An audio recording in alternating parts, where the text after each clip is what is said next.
Hello, my name is Robin Castleberry from the Environmental Management Program at the American Public University System, and this is a continuation of my plan for the ethical reduction of Nevada's wild horses.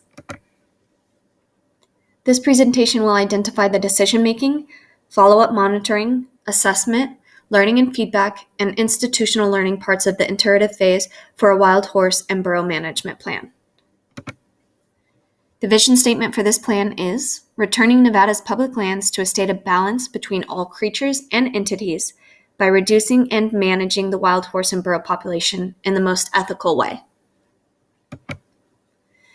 The main objective of this plan is to reduce the wild horse and burrow population by nearly 73%.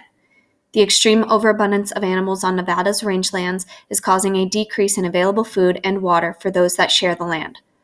Reduction of the wild horses and burrows would allow for all the animals to thrive more sustainably and for the natural vegetation to return. In order to adjust management to changing resource statuses like a lack of adopters and to learning, the temporary contraceptive PZP will be used on all breeding-aged mares to slow the growth rate of herds and allow for more time to find willing adopters.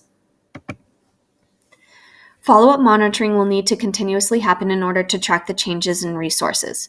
If the state was broken into 4 regions, then one region would be reevaluated each quarter. Region 1 in quarter 1, Region 2 in quarter 2, etc. This will prevent the workload from getting too big for the Bureau of Land Management and stakeholders to handle. Monitoring will measure total herd populations in that region, pregnant mares, and which mares receive PZP and when. After 1 year, non-pregnant mares will receive another dose of PZP for continued management until herds are within appropriate levels. The predicted outcomes will be compared to the data gathered during monitoring.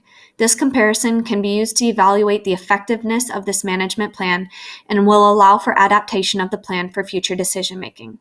This could include incorporating other management alternatives, such as neutering stallions through surgical procedures. At each point in the process, it is crucial to learn from mistakes and to adjust actions to feedback. A more thorough understanding comes from monitoring and assessing. This understanding will lead to more developed decision-making for the next follow-up monitoring. Learning quickly and seeking feedback after each region is monitored could even allow for plan adjustments on a quarter-to-quarter basis, essentially eliminating what didn't work in the previous region and utilizing a management alternative in the next region. This cycle would continue until herds are at appropriate management levels. See Figure 1.3 for a visual on how this cycle would look.